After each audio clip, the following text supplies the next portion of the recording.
Imagine a world where the word work takes on an entirely new meaning, a world where the traditional 9-to-5 grind is a relic of the past. This, dear listeners, is not just a figment of science fiction novels, but a reality we might be stepping into sooner than we think. The future of work is a subject that has been under the microscope for quite some time. With the rapid advancement of technology, the way we understand and engage with work is in constant flux. The predictions, however, are as diverse as they are fascinating. On one hand, there are optimists who see a future where technology liberates us from monotonous tasks. They envision a world where artificial intelligence and automation take over repetitive jobs, freeing humans to engage in more creative, fulfilling tasks. In this perspective, work becomes less about survival and more about self-actualization. Let's delve deeper into what self-actualization in the context of work could mean. The term self-actualization refers to the realization of one's potential, seeking personal growth and peak experiences. In the future of work, this could translate into pursuing careers that align with personal values and passions. Imagine a software engineer creating a revolutionary app that changes how we interact with technology, a teacher influencing the lives of students in profound ways, or an artist creating a masterpiece that moves the world. This shift could be made possible by automation taking over mundane tasks, freeing up time for individuals to pursue meaningful work. In a world where work is about self-actualization, individuals are not just working to survive but to thrive and make a difference. In a world where work is about self-actualization, how do people make a living? Could solutions like universal basic income become the norm, ensuring everyone has a safety net? We are already seeing a rise in the gig economy and freelance work, where individuals have the freedom to pick projects that align with their skills and interests. Even more exciting is the potential for people to earn from their passions and hobbies. With the rise of platforms that democratize creation and distribution, anyone with a unique skill or idea can find their audience. In the future, earning a living could be as diverse and dynamic as the work itself. Let's take a closer look at the platforms that could enable individuals to earn from their passions and hobbies. There are platforms like Etsy, where crafters can sell their handmade products to a global market. Patreon allows creators to earn directly from their audience, bypassing the traditional gatekeepers. And YouTube has created a platform for video content creators to reach millions. We're also seeing the rise of online marketplaces and gig platforms like Fiverr and Upwork that provide opportunities for freelancers to offer their skills and services.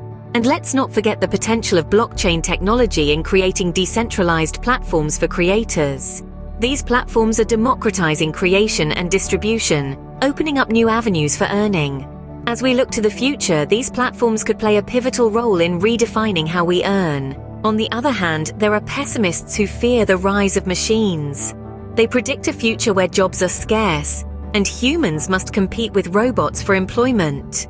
From this viewpoint, the future of work looks bleak, with mass unemployment and social unrest.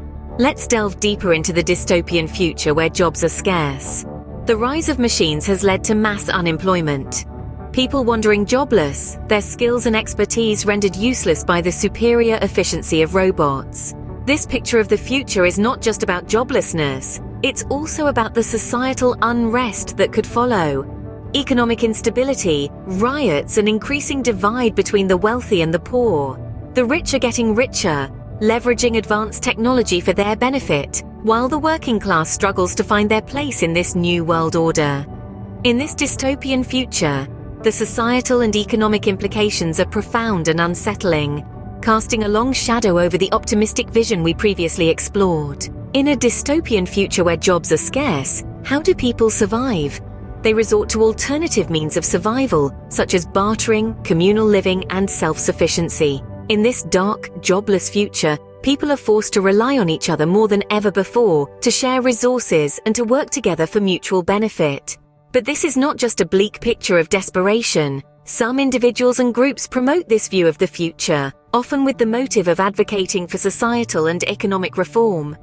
These promoters often include futurists, social activists, and critics of capitalism who believe in the need for a radical shift in our economic systems. In this dystopian future, survival becomes a daily struggle, and the promoters of this view see it as a wake-up call for urgent change. This is a future where people are pushed to their limits, but it is also a future that could spark a revolution. Moving on to scene number 9, the uncertain future. So what could this future look like? The response isn't as clear-cut as we'd prefer. The forthcoming work landscape isn't predetermined. It's a flexible, constantly changing concept, molded by several influences like progress in technology, changes in society, and policy choices. Before we delve into the future, let's take a step back and understand the history of work and leisure. The concept of work and employment has evolved over centuries, shaped by societal norms, economic conditions, and technological advancements. In ancient times, work was survival. Hunting, gathering, and farming. As civilizations progressed, so did the nature of work. We moved from being hunters and gatherers to artisans, traders, and eventually industrial workers. With the advent of technology and the information era, work became less physical and more intellectual. Similarly, the distinction between work and leisure has been blurred and redefined multiple times. In a pre-industrial society, work and leisure were intertwined, with no strict boundaries. The Industrial Revolution brought about the separation of work and leisure time, only for the digital age to blur the lines again, with work from home and flexi hours becoming the norm. The concept of income and its sources have also seen a transformation. We moved from barter systems to currencies, from physical cash to digital money. The future might even see us earning in cryptocurrencies or digital tokens. Understanding this history gives us a unique perspective on the future of work and leisure. It reminds us that the concept of work is not static but dynamic and ever-evolving. As we move forward, we must remain open to change and adapt to new ways of earning and living. Moving on to scene 10, the evolution of work. The question arises, for how longer will work even exist for most of us? The current of work may change, yet the demand for human contribution, creativity, and innovative ideas will likely never fade.